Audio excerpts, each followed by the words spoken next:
Graça e paz, irmãos e irmãs do Messias, tudo bom? Vamos aí para a sequência do vídeo sobre o ensino, sobre o significado da salvação e da condenação eterna. Vamos lá, sem muitas delongas, para não tomar muito espaço do vídeo. Pretendo fazer esse último vídeo, duas sequências. Não quero fazer três não. Vamos lá, vamos dar sequência aqui, peraí. Poucos têm coragem de fazer em voz alta. É uma pergunta que surge no silêncio da madrugada, quando a mente não consegue descansar. É uma pergunta que aparece nos momentos de luto, quando despedimos alguém que amávamos e nos perguntamos onde ele foi, para onde ela foi, o que acontece com aqueles que morreram sem conhecer a Cristo. É uma pergunta legítima. É uma pergunta que merece uma resposta honesta, fundamentada na palavra de Deus, sem sensacionalismo e sem omissão. E é exatamente isso que vamos buscar agora. A Bíblia é clara ao afirmar que há um julgamento que aguarda todo ser humano. Não importa a cultura, não importa o idioma, não importa o nível social ou o grau de religiosidade. Todo homem, toda mulher, toda pessoa que já respirou neste mundo terá que se apresentar diante do trono de Deus. O apóstolo Paulo declara em Romanos capítulo 14, versículo 12, de maneira que cada um de nós dará contas de si mesmo a Deus. Não das contas dos outros, de si mesmo. Cada vida é uma história singular diante de um juiz que não se engana, que não se deixa iludir, que vê não apenas os atos externos, mas os motivos mais profundos do coração. E o Apocalipse, no capítulo 20, versículos 12 e 13, nos apresenta uma visão solene desse momento. Vi os mortos, grandes e pequenos, em pé diante do trono, e foram abertos os livros. Abriu-se também outro livro, que é o da vida. Os mortos foram julgados pelas coisas que estavam escritas nos livros, segundo as suas obras. Grandes e pequenos, reis e mendigos, eruditos e analfabetos, ricos e pobres, todos diante do mesmo trono, todos julgados pelos mesmos padrões de um Deus que é perfeitamente justo. Mas então surge a questão que toca o coração de tantos. Quem são os que vão para o inferno? O ser humano tem que entender o seguinte: é sobre o Criador, não é sobre nós. Nós somos chamados a andar nos seus caminhos se quisermos, por causa do arbítrio. Cada um escolhe o seu caminho. Ele deixa esse arbítrio para cada um escolher. Só que quem determina tudo é o Criador. Então, quem és tu, homem, para questionar o Criador? Quem é tu para ensinar o Criador de alguma coisa? Então, veja só, não é o Criador que tem que se adaptar aos nossos conceitos humanos, o nosso entendimento humano de faculdade, o nosso entendimento religioso. É nós que temos que nos adaptar à palavra dele. Não é ele que tem que se adaptar ao nosso costume, à nossa cultura, à nossa religião, ao nosso... Não, nada é nosso respeito. É a respeito dele, da palavra dele, do reino dele, da soberania dele. Não tem nada a ver. O ser humano, ele quer salvar. Ele quer que nós expandimos a consciência. Ele quer que a gente evolua aqui na Terra para dar testemunho da grandeza do reino. Não é para nossa própria glória. A conquista que ele deixa cada um alcançar é para servir o reino, servir as outras pessoas, para ensinar as outras pessoas, para servir nas necessidades básicas das outras pessoas. Quando alguém ficar rico e vira egoísta, está indo contra o Criador, porque ele deixou a pessoa enriquecer para auxiliar outros que estão em necessidade.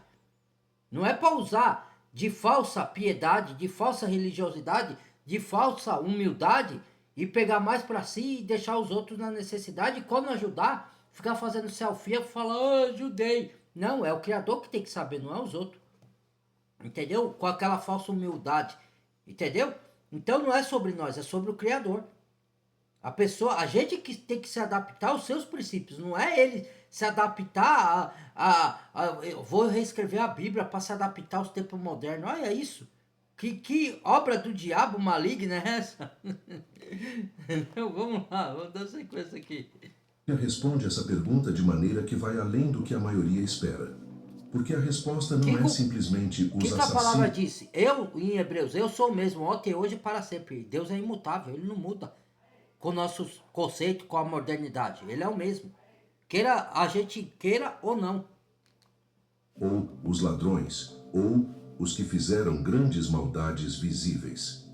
A resposta é mais abrangente e, ao mesmo tempo, Isso aqui é mais interessante. misericordiosa do que parece à primeira vista. O apóstolo Paulo, em Romanos capítulo 3, versículo 23, estabelece um fundamento que nivela toda a humanidade. Todos pecaram e destituídos Olha, estão Romanos, da glória hein? de Deus. Leia lá. Todos. Não alguns, não os piores. Todos. Todos os seres humanos, sem exceção, nascem carregando a natureza pecaminosa, Inclusive a eu e tendência você. para o egoísmo, para a rebeldia contra Deus, para a preferência pelo próprio caminho em detrimento do caminho do Criador. Isso significa que, do ponto de vista da justiça divina, todo ser humano, por nascimento e por escolha, se encontra em uma condição que, sem intervenção, levaria ao inferno. Não porque Deus é cruel, mas porque Deus é santo e o pecado é incompatível com a sua santidade. Assim como a luz e as trevas não podem coexistir no mesmo espaço, a santidade de Deus e o pecado não podem habitar juntos na eternidade. Por isso O livro que... do Apocalipse, capítulo 21, versículo 8, lista aquele... Por isso que ele faz a separação do justo e do injusto. Por isso que quando ele afasta a pessoa da gente, é porque nós estamos em processo de santificação, de purificação. E os outros ainda estão nas trevas. Então, a treva e a luz não pode coabitar. Você pode se levar a luz, a escuridão, para a pessoa sair das trevas para a luz. Como a gente estava nas trevas, e fomos resgatados pela luz do Messias e das pessoas que ele usou para nos apresentar a boas novas do Evangelho, da cruz. Entendeu? Do Calvário. Entendeu? Mas coabitar, você se igualar com as trevas e pegar os ensinamentos delas, do mundo pecaminoso, aí você não pode. Porque o Criador te separa. Entendeu? Isso chama morrer para este mundo para viver para o Criador, para o Messias também. Né? Isso chama você nascer de novo. Entendeu? Por isso que às vezes eles se separam até de parentes. Porque eles estão andando num caminho que é contrário ao Criador. Ou eles estão andando no caminho do mundo ou de religiões. E os escolhidos do Pai, os filhos do Pai, não andam nem no caminho de religião e nem no caminho do mundo. Ele anda no caminho guiado pelo Espírito da graça, da palavra bendita do poder do Criador. A diferença é essa. Então vamos lá. Destino é o lago de fogo. Mas os covardes, os incrédulos, os abomináveis, os homicidas, os que se corrompem, os feiticeiros, os idólatras... Não herdarão o reino do céu, Não está falando quem era isso e se converteu. Está falando de quem ainda está nesse mundo. Mesmo dentro das religiões, tá? Tem isso. Certo? Ganância. Mas olha quem ele fala primeiro. Ele não fala... Primeiro, quem não entra no reino do céu são os assassinos, os ladrões. Primeiro ele começa com o quê? Com os covardes. O que é o covarde para a Bíblia? Não é covarde, não é os tímidos, de timidez normal, do nossa timidez. É os covardes que tem medo de falar a verdade, com medo de rejeição das pessoas. É os covardes com medo de proclamar a palavra de Deus, de falar contra o pecado, de falar de arrependimento, de falar de inferno, de falar do final dos tempos, com medo das pessoas se apartar. Esses são os covardes que não vão ser salvos. Tem medo de proclamar o reino. A pessoa vai se afastar de mim, ela vai ter ódio de mim, ela vai me perseguir, eu vou perder a amizade, eu vou perder parentes.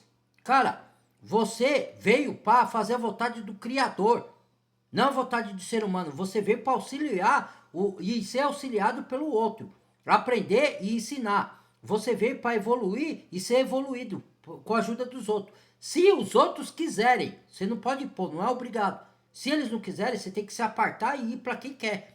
E se comungar com pessoas que estão no mesmo caminho. Entendeu? Não tem comunhão das luzes com as trevas. Não tem comunhão, irmãos. Não tem. Não é que você é melhor que ninguém, que você é mais sábio, que você... Não é questão disso. É questão dele estar na luz, nas trevas e a gente na luz. Entendeu? Você pode amá-los, pode desejar o bem para eles, orar por eles, se converter? Pode, mas não pode ter comunhão. Não pode. Porque senão você vai se corromper. Eles vão sutilmente lançar heresias de perdição na nossa mente. E o diabo é astuto para fazer isso. Por isso que Deus separa. Entendeu? O Criador separa. Yahweh separa. Vamos lá. E as pessoas não entendem isso. E todos os mentirosos terão a sua parte no lago que arde com fogo e enxofre, que é a segunda morte. Repare que a lista começa com os covardes e os incrédulos, antes mesmo dos homicidas e feiticeiros. Isso é revelador. A covardia espiritual, a recusa em confessar Cristo por medo do julgamento alheio, a incredulidade que se instala não por falta de evidência, mas por recusa deliberada da verdade, essas são condições do coração que a Bíblia coloca entre as mais graves diante de Deus. Jesus mesmo declarou em Mateus capítulo 10, versículos 32 e 33. Todo aquele, pois, que me confessar diante dos homens, eu também o confessarei diante de meu Pai, que está nos céus. Mas aquele que me negar diante dos homens, eu também o negarei diante de meu Pai que está nos céus. São palavras que pesam. São palavras que chamam cada pessoa a Presta uma atenção. decisão que não O pode que é ser... negar o Messias? Não é só negar de boca, de palavras.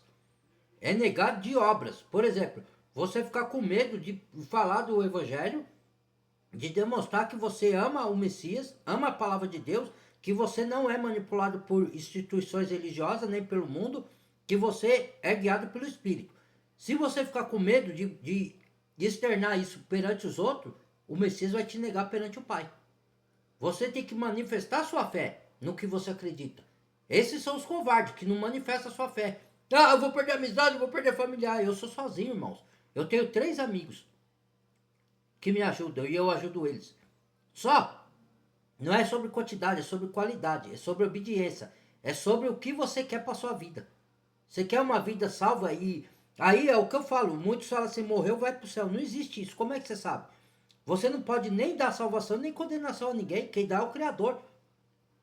A não ser que você tenha visto que a pessoa se converteu, aí é diferente. Mas se você não viu, como é que você fala, morreu, virou santo? Não existe isso daí, isso aí é um ensino totalmente errado. É legal você falar isso às vezes para uma pessoa que está sofrendo, mas eu prefiro ficar calado nessas horas, porque nessas horas nada que você falar vai confortar a pessoa, certo? Você dá os seus sentimentos e fica calado. Porque às vezes você fala coisa que é errada só para consolar a pessoa, mas é errada. Você vai iludir ela numa crença que não é verdadeira. Entendeu? Vamos lá. Indefinidamente. Mas aqui precisamos de uma clareza muito importante. O inferno não é o destino de quem nunca teve uma chance. A teologia bíblica é rica ao afirmar que Deus, em sua soberania e misericórdia, conhece cada coração e cada circunstância. O próprio Paulo, em Romanos capítulo 2, versículos 14 e 15, fala de povos que, sem a lei escrita, têm a lei gravada no coração e que serão julgados de acordo com o que receberam. Deus é justo, absolutamente justo, e a sua justiça não condena ninguém além daquilo que cada pessoa merece à luz do que lhe foi dado. Mas isso não diminui a urgência do Evangelho. Pelo contrário, aumenta... Ele está querendo dizer que os judeus, se você ler o contexto, se gloriava por conhecer a lei, a Torá, os rituais, tudo, e cumprir tudo aquilo lá. Mas ele falou que aquilo não tem valor nenhum se você não for transformado e nascido de novo e aplicar a misericórdia, a justiça, a verdade, a paz. E às vezes pessoas que não têm conhecimento total dos cerimônias judaicas, de tudo que os judeus faz, mas ele mesmo tem a lei no seu coração. O que é a lei? Sem ele ler a lei, ele sabe que o que é errado e o que é certo. O que ele pode praticar, o que não pode. O que é bem e o que é mal. E aí ele prefere praticar a justiça, a verdade, mesmo sem saber que está andando nos caminhos do Criador. Mas ele mesmo se faz lei para ele mesmo, sem ter lei escrita. Entendeu? Mas a lei está no coração dele. Porque alguém disse, ó, seja justo, seja de bom caráter, faça o bem, ande no caminho do Criador. Entendeu? Agora, tem gente que conhece a Bíblia de Gênesis e Apocalipse. É o que eu falo, mas não tem humildade. Fica disputando. Eu sou melhor, eu entendo, eu estudei isso, eu estudei hebraico, estudei grego, eu fui curso de teologia. Sabe, eu. Esse daí, ele acha que vai estar no reino, mas não vai. A escritura é bem clara. A soberba afasta de Deus. Deus, o Criador, dá graça aos humildes. A quem se prostra e reconhece que sempre, quanto mais ele sabe, sempre ele vai ter mais para aprender. E que ele não vai ser só ele que vai ensinar, ele vai aprender com outros. Vai ter dom que você vai ter, que o outro não vai ter. Vai ter dom que o outro vai ter, que você não vai ter. É uma troca. E você é humilde para perder com criança, com idoso, com analfabeto, com estudado, com qualquer pessoa, qualquer circunstância, com seus erros, com seus acertos. Isso chama humildade. E saber que você é totalmente dependente do único Elohim verdadeiro, Criador dos céus e da terra. Nenhum outro Deus, nenhum outro ser, debaixo do sol, debaixo do céu, debaixo da terra, tem poder sobre mim. Nenhum dita regra para mim a não ser o Criador. Ele é o meu mestre, o Salvador, Yahushua HaMashiach. Ele é o único Pai, Yahweh, Elohim, o único Elohim verdadeiro, o único Yahweh verdadeiro, Criador dos céus e da terra e de todas as coisas.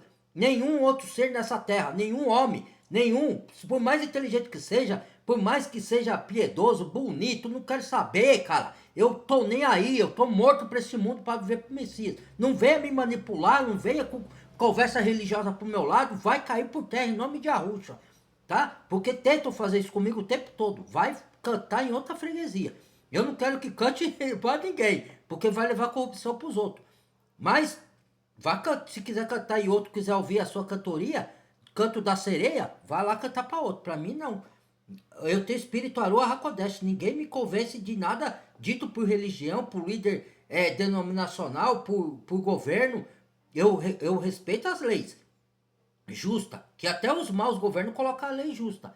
A gente tem que obedecer os patrões, até diz que até os governantes maus a gente tem que obedecer, mas não nas corrupções, não na injustiça. A gente tem que obedecer porque eles põem lei justa, certo? Porque ele tem que convencer o povo, mas eles já estão com o castigo dele lá preparado, certo? Então a gente faz a nossa parte. Agora, que eu vou deixar me dominar pelos ensinos do mundo, das religiões, do governo, da mídia, aqui ó, vai cantar sereia para outro, para mim não. Vai iludir quem quer ser iludido pelo mundo. A Bíblia fala, quem ama o mundo e as coisas que está no mundo e os ensinos do mundo, o amor do Pai não está nele. Aí já diz tudo. Então, raciocine e medite aí, ó. Vamos lá. Responsabilidade de quem já ouviu a boa notícia de Cristo. Porque a quem muito foi dado, muito será cobrado. Que há ainda um engano que precisa ser desmontado com cuidado. A ideia de que pertencer a uma religião, de ter sido batizado, de frequentar uma igreja, de conhecer passagens bíblicas de cor, seria suficiente para garantir a salvação. Jesus, em Mateus capítulo 7, versículos 21 a 23, faz uma declaração que estremece. Nem todo o que me diz, Senhor, Senhor, entrará no reino dos céus, mas aquele que faz a vontade de meu Pai, que está nos céus. Muitos me dirão naquele dia, Senhor, Senhor, não profetizamos nós em teu nome, e em teu nome não expulsamos demônios, e em teu nome não fizemos muitas maravilhas. E então lhes direi abertamente, nunca vos conheci. Apartai-vos de mim, os que praticais a iniquidade. Nunca vos conheci. Essas 3 palavras são as mais aterradoras que alguém poderia ouvir na eternidade. Pessoas que fizeram coisas religiosas, que usaram o nome de Jesus, que talvez tenham até realizado obras porque usaram o nome fraudulento também, né? Não é a pessoa. De novo, eu vou falar, a pessoa existe. Aquele que pagou nosso pecado no Calvário existe. É o nome instituído por Roma e por Grécia que não existe. Um nome falso. Mas ele sabe o tempo da nossa ignorância e veio para revelar isso aí. Que muitos estão me atacando por eu pronunciar esse nome. Estão mandando eu calar a boca. Não me calo. Não me calo. Se você quer aceitar que é Jesus, é o direito seu, irmãos. É o direito de vocês. Aceite o que vocês quiserem. Eu não aceito e não me calo. Porque os despertos estão despertando para a verdade. A verdade é dura, é dói, mas ela salva. Certo? A ilusão é doce, é mel, mas ela te condena. Escolha o caminho, então. Cada um escolhe o seu. Eu não estou impondo nada para ninguém. Você tem que acreditar no que eu falo. Não, eu acredito no que você quiser.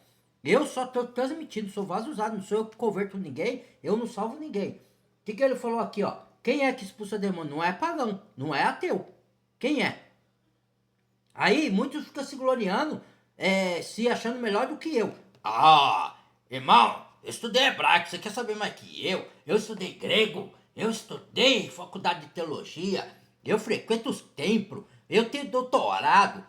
Aí tem uns que se até falar, eu tenho doutorado de divindade, olha, doutorado de divindade, olha. Rapaz, isso daí é soberba, é arrogância. Entendeu? Você está desprezando os pequeninos. Se os discípulos, depois, antes de Paulo e de Lucas, que eram estudados, eles eram semi-analfabeto e analfabeto, o próprio Messias não estudou na terra, tanto é que o religioso falou, como ele tem tanta sabedoria, ele não tem letra. Ele não estudou. O Messias respondeu o quê? Minha sabedoria vem do alto, vem do Pai. Uma que vocês não conhecem, certo? Então, outra coisa, Paulo, quando ele se converteu, ele era zeloso da lei, tá em Filipenses. Filipenses, qual que é a outra carta? Acho que é Timóteo, se eu não me engano, que ele fala que perseguiu a igreja do Criador, o povo, não é uma instituição, não é um templo que ele perseguiu, ele não perseguiu tijolos, ele perseguiu pessoas, né? Aí ele falou que perseguiu a igreja, certo? Aí ele fala, na minha ignorância, que eu era zeloso da lei, certo? Mas achei misericórdia, quando contei para o Messias e considerei, não é que ele ele despreza tudo que ele aprendeu da lei, não é isso, que tem coisas da lei que são valiosas sim. É que ele está falando, eu considero tudo como escória, como esterco para ganhar a revelação do Messias. Então, tudo que eu aprendi, e ele era estudado e era poliglota, que ele falava várias línguas, ele falou, de tudo isso não serve para nada. Por isso que Salomão fala em Eclesiastes, tudo vaidade, tudo vaidade. E esses homens de hoje, cheios da vaidade. Eu sei, eu sou rico, qual que eu conquistei foi o Criador que me deu. Foi Deus que me deu, qual Deus? Não, eu estudei, eu sei mais, eu sou mais espiritual, sou doutor em divindade. Irmãos, misericórdia, irmãos. Aí despreza os pequeninos.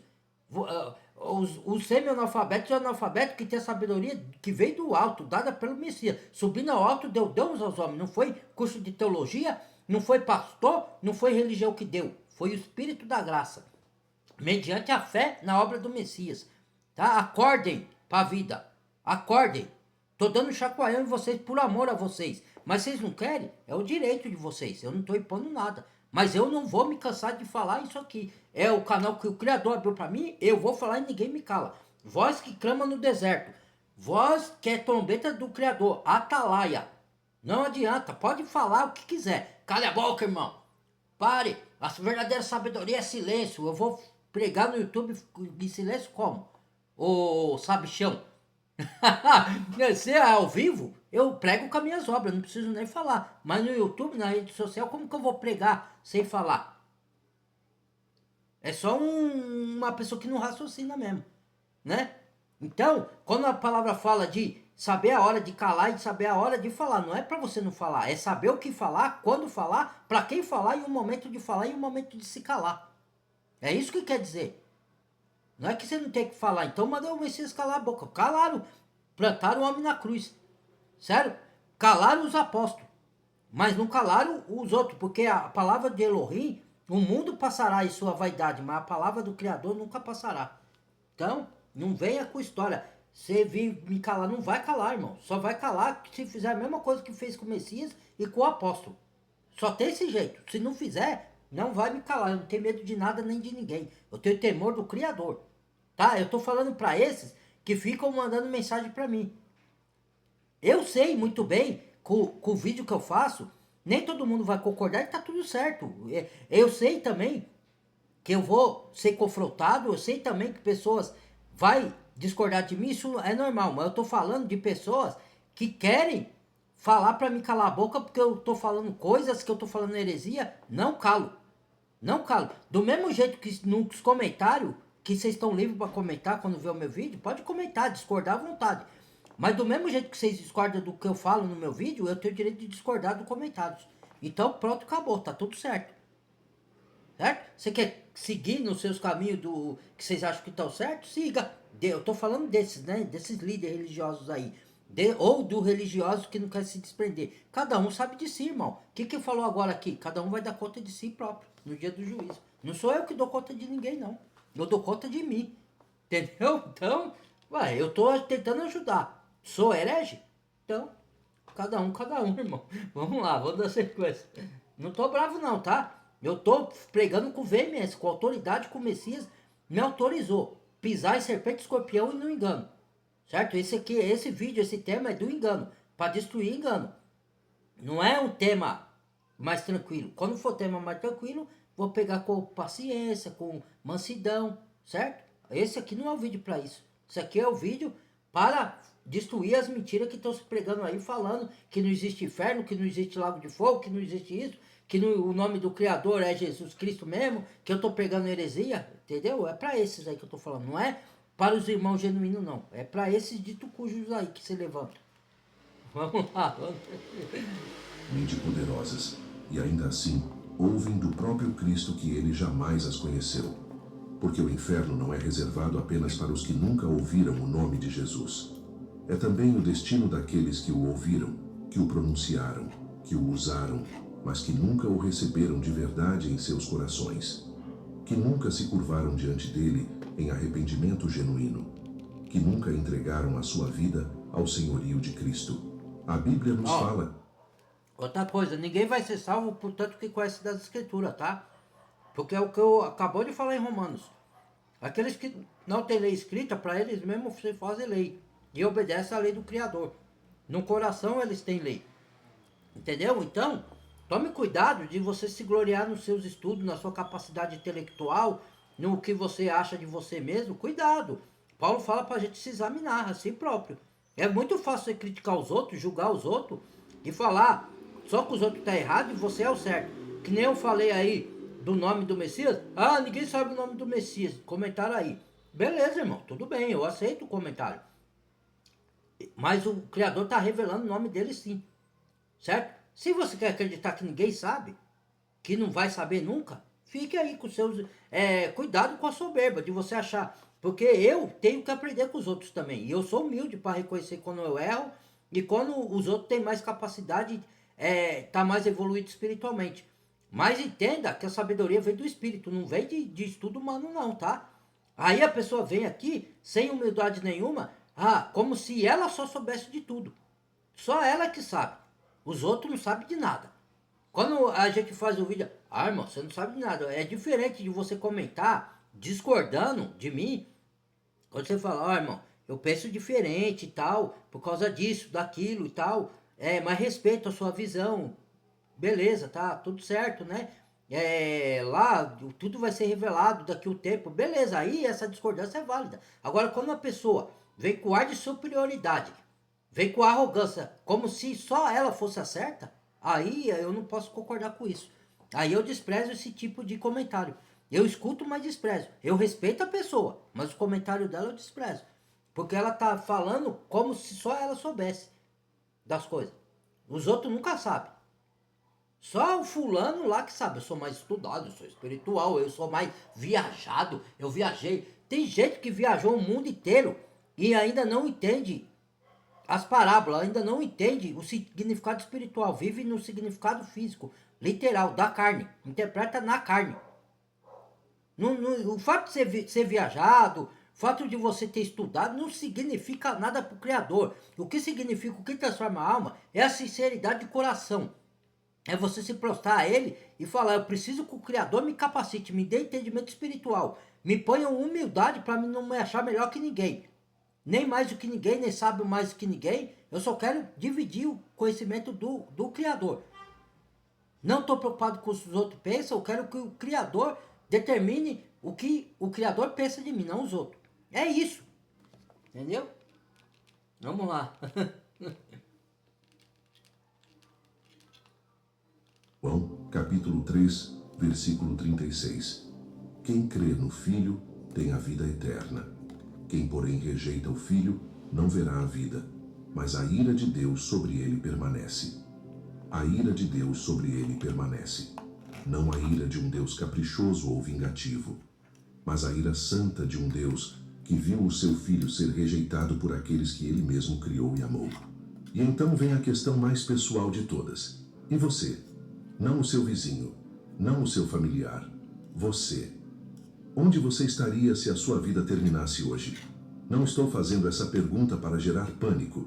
Estou fazendo essa pergunta porque ela é a mais importante que qualquer ser humano pode se fazer enquanto ainda há tempo de dar uma resposta diferente. A boa notícia e essa é verdadeiramente a melhor notícia que existe, é que o inferno não precisa ser o seu destino. Não porque Deus faz vista grossa ao pecado, mas porque ele enviou o seu Filho para pagar o preço que a sua justiça exigia. Cristo desceu ao mais fundo da experiência humana, carregou o peso de toda a condenação que nos cabia e se levantou da morte para oferecer vida a todos que nele crescem. Essa é a mensagem do Evangelho. Essa é a razão pela qual falamos do inferno, não para condenar, mas para Não para apontar julgar. para aquele que é o único que pode livrar qualquer alma Yahushua desse HaMashiach. destino. E enquanto houver fôlego de vida, O caminho, a enquanto o verdade e a coração vida. ainda bater, O essa nome é acima oferta de todo nome. permanece aberta. Ó, vamos dar... Mas há um aspecto dessa verdade que a maioria prefere ignorar e que precisamos enfrentar com toda a coragem.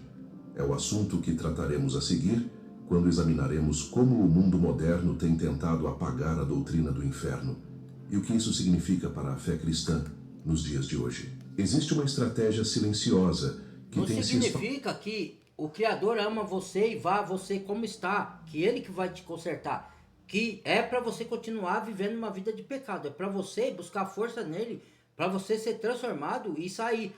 A Bíblia fala, aquele que roubava não roube mais, aquele que matava não mate mais, aquele que traia não traia mais, aquele que mentia não minta mais, porque somos membros um dos outros. Então você tem que andar no amor, na paz, na benignidade, na fidelidade, na lealdade, entendeu? Senão você vai arcar, ou eu, seja, nós vamos arcar com as consequências. Isso serve para mim ou para qualquer um, entendeu? Não é você, veja como está, permaneça como está. Não existe isso, irmãos. Ele falou nascer de novo, transformação. Entendeu?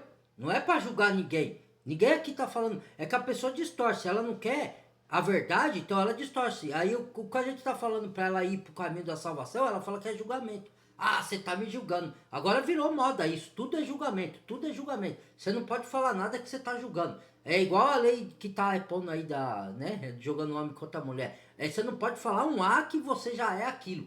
Né? É o mundo que a gente tá vivendo, distorcido, né? Do maligno. Vamos lá, vamos dar sequência. pelo mundo cristão nas últimas décadas. Ela não chega com barulho, não se apresenta com bandeiras de oposição à fé.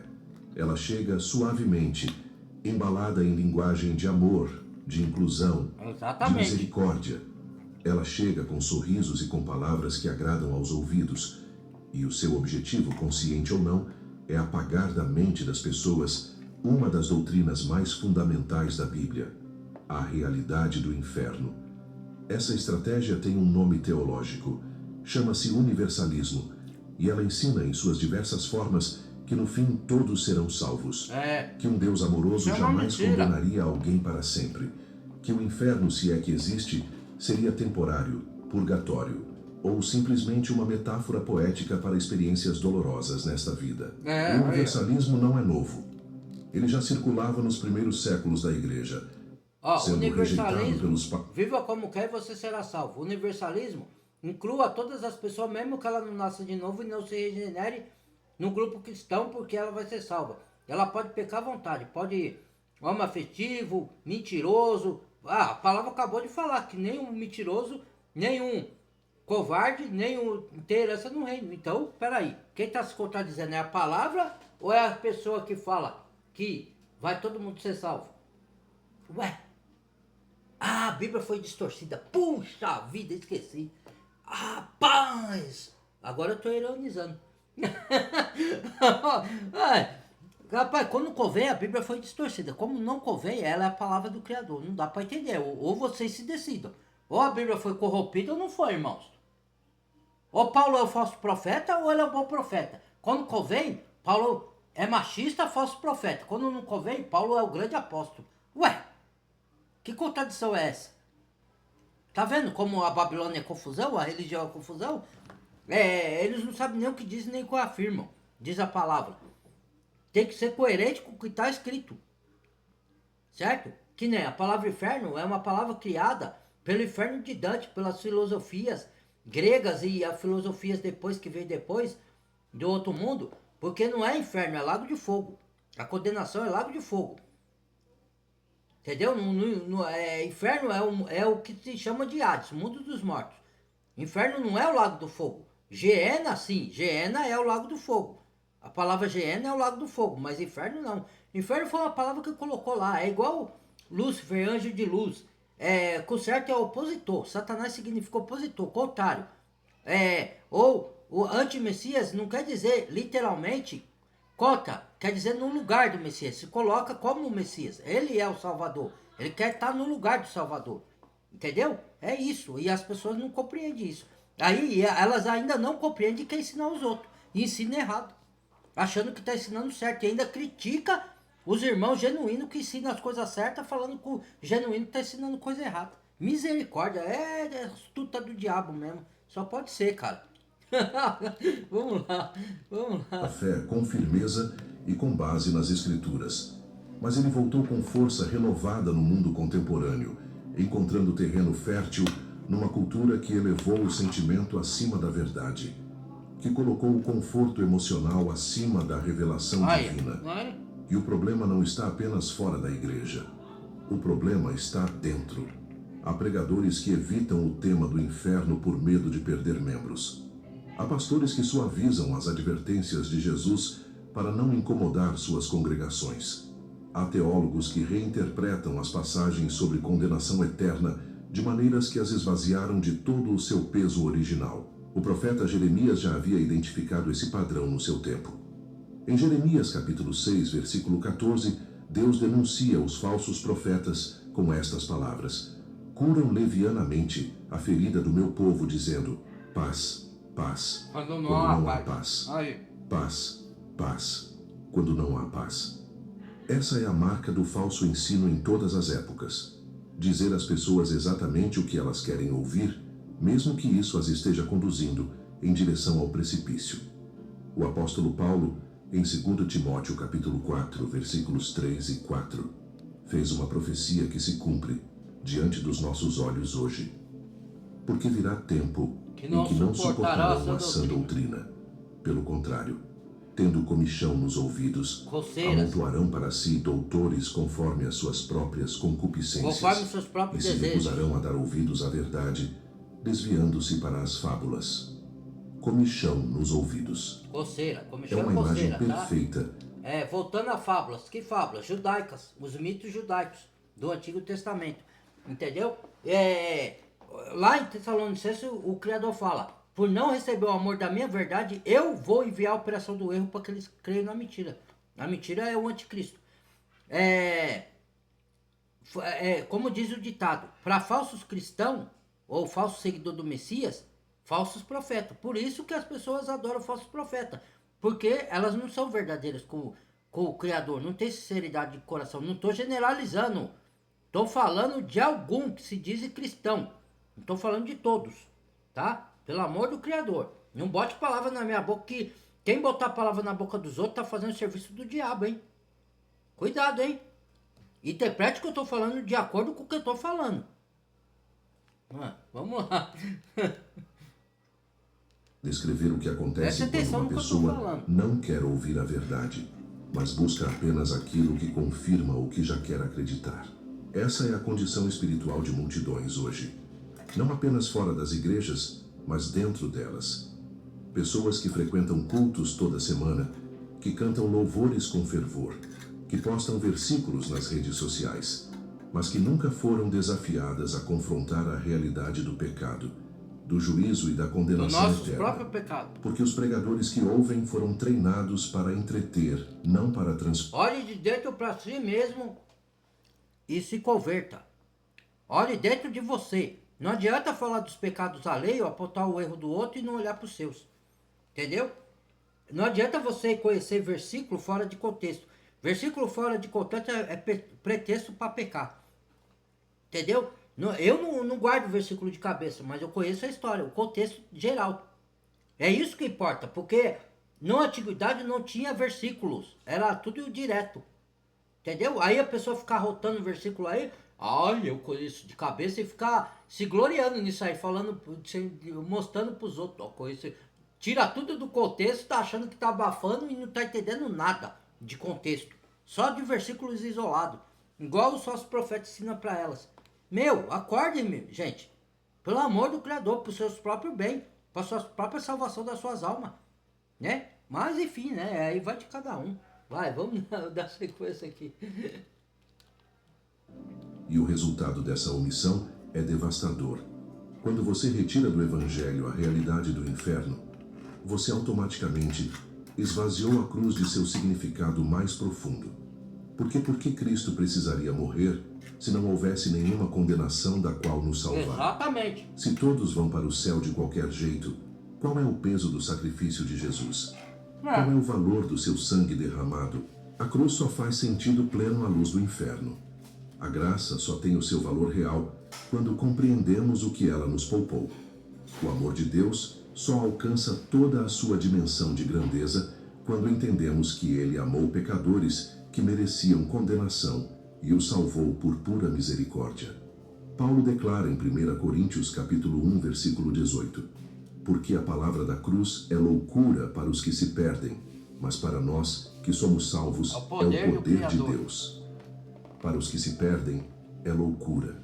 A ideia de que alguém precisou morrer por mim, de que havia uma dívida tão grande que só o sangue do Filho de Deus poderia pagar, isso é insensatez para quem não compreende a gravidade do pecado e a realidade do juízo. Mas para aqueles que viram o abismo do qual foram resgatados, para aqueles que compreenderam o que estava em jogo na cruz do Calvário, a mensagem da morte e ressurreição de Cristo é a coisa mais gloriosa, mais poderosa, mais transformadora que existe. Há também outra distorção que precisa ser nomeada. É a ideia de que falar do inferno é um ato de crueldade, de julgamento, de falta de amor. Essa ideia inverte completamente a lógica do cuidado genuíno. Pense assim: se você soubesse que o caminho que o seu filho está prestes a tomar leva a um precipício, o amor o faria calar? O amor verdadeiro não silencia diante do perigo. O amor verdadeiro alerta, avisa, implora se necessário. O silêncio sobre o inferno não é compaixão. Aí, ó, eu tô com falsidade, eu não tenho amor, não. É a omissão do médico que vê o diagnóstico grave quando eu falo do, e decide não contar ao paciente para não a interpretação perturbá-lo. errônea. A bondade aparente desse silêncio é, na verdade, a pior forma de abandono. Jesus nunca silenciou sobre as consequências do pecado por medo de incomodar. Ele chorou sobre Jerusalém, como registrado em Lucas, capítulo 19, versículo 41, porque a cidade que ele amava estava se recusando a receber a salvação e marchando em direção à sua própria destruição. Ele chorou. Ele não aplaudiu. Ele não disse que tudo ficaria bem. Ele chorou porque o amor que sente a dor de ver alguém amado se perder é o amor mais verdadeiro que existe. E esse é o espírito com que toda pregação honesta sobre o inferno deve ser feita. Com lágrimas nos olhos, não com satisfação no coração, com o desejo ardente de que ninguém precise experimentar aquilo que a palavra descreve, não com o prazer sombrio de quem anuncia a condenação. Não, jamais. Há ainda outro ponto que o mundo moderno usa para tentar apagar essa doutrina. Você vê as pessoas se perdendo e se você está alertando, sabendo que ela rejeita, você sente dor. Porque você ama as almas. Mas elas não interpretam assim. Ela acha que você está julgando. Quando você fala dessas coisas. É o que a religião plantou e o mundo plantou no coração delas, né? Fazer o quê? Argumento de que um Deus amoroso não poderia criar o inferno. Mas esse argumento parte de uma compreensão equivocada tanto do amor quanto da justiça de Deus. Deus não criou o inferno para os seres humanos. Mateus capítulo 25, versículo 41, nos diz que o fogo eterno foi preparado para o diabo e seus anjos. O inferno não foi o plano de Deus para a humanidade. O plano de Deus para a humanidade foi a comunhão, a vida, o amor eterno em sua presença. Mas Deus também criou o ser humano com algo precioso e ao mesmo tempo perigoso, a liberdade de escolher. Exato. E quando o ser humano, usando essa liberdade, escolhe rejeitar a Deus, escolhe viver de costas para o Criador, escolhe persistir no pecado até o fim da vida, a condenação não é uma punição arbitrária. É a consequência natural e justa de uma escolha feita livremente. C.S. Lewis, um dos maiores pensadores cristãos do século XX, disse algo que ficou gravado na história do pensamento cristão. No fim, há apenas dois tipos de pessoas: as que dizem a Deus, seja feita a tua vontade, Pai. e as que Deus diz, seja Seja feita a tua vontade. ser humano. O inferno é o lugar daqueles para quem Deus diz por toda a eternidade, seja feita a tua vontade. É a consumação da escolha que fizeram em vida. Essa perspectiva não elimina o horror do inferno, mas ela revela algo ainda mais profundo, que Deus respeita a liberdade humana até o fim, que ele não força ninguém a amá-lo, que a condenação eterna não é um ato de tirania divina, mas a confirmação solene de uma rejeição que foi feita livremente. E diante de tudo isso, a pergunta que ecoa com crescente urgência é: como devemos então viver? Como essa verdade transforma a nossa caminhada de fé, a pessoa aceita o sistema da corrupção e da besta pelo arbítrio que ela exerce, de escolher o sistema da besta. Ela não é forçada, o sistema não obriga ela a forçar a força. Ela é manipulada com as ideologias do mundo e ela mesmo faz uso de escolher. É o que eu falo, às vezes eu quero acreditar que a maioria já ouviu o evangelho. Só que ela optou por escolher viver contrário ao evangelho. Entendeu? Não estou dizendo todos, ainda tem pessoa que precisa ouvir, mas é muito pouca. Já estamos no final dos tempos. Quando esse evangelho do reino for pregado a todo o mundo, virá o fim. Ainda falta pessoa para escutar, mas é muito poucas. Eu acho que se você colocar de toda a humanidade 3% que precisa ouvir, é o que falta, certo? Porque a maioria já ouviu e sabe do evangelho, sabe da cruz, sabe do Messias, tem filmes, tem novela, tem Bíblia, tem tudo. Tem a internet que agora está sendo propagado, só que aí a pessoa é que escolhe um falso evangelho, falso seguidor do Messias, ou não crê em nada. Entendeu? A pessoa já ouviu. É a escolha dela. Entendeu? Aí é a escolha de cada um. Vamos lá. Ao nosso redor que ainda não conhecem a Cristo, é para essa direção que nos voltamos agora, à medida que avançamos para um dos aspectos mais práticos e mais urgentes dessa mensagem. Há um momento na vida de certas pessoas em que a eternidade deixa de ser um conceito abstrato e se torna a realidade mais concreta que existe. Pode ser à beira de um leito de morte, pode ser num diagnóstico inesperado, pode ser na perda súbita de alguém amado. É o momento em que o véu do cotidiano se rasga e a alma humana se vê cara a cara com aquilo que sempre esteve lá, mas que o barulho da vida conseguia abafar. O fato de que este mundo é passageiro e que há uma eternidade esperando do outro lado. E a questão que nos coloca diante de nós agora, depois de tudo o que contemplamos sobre o inferno, sobre a justiça de Deus, sobre a realidade do juízo, é esta: como essa verdade deve mudar a forma como vivemos? Porque a verdade que não transforma a vida não passou ainda da cabeça para o coração. O apóstolo Pedro, em 2 Pedro, capítulo 3, versículo 11, faz exatamente essa conexão entre a doutrina e a vida prática. Depois de falar sobre o juízo vindouro e sobre o fim dos céus e da terra, ele pergunta: como deveis ser quanto à santa conduta e piedade? Em outras palavras, já que você sabe o que está por vir, como você deve viver agora? Essa é uma das perguntas mais poderosas que a Escritura nos faz. Não apenas o que você crê, mas como o que você crê muda quem você é e como você age. Vou parar por aqui, irmãos. Compartilha o vídeo, deixa o like, porque eu deixei o like aqui. Deixa o like aí pra mim, por favor. Se gostaram do vídeo, compartilha os vídeos com outros para chegar mais conhecimento. Obrigado por tudo que vocês acompanham o canal aí. Se inscreva no canal inscrito e bem-vindo a novos inscritos. Fui, obrigado.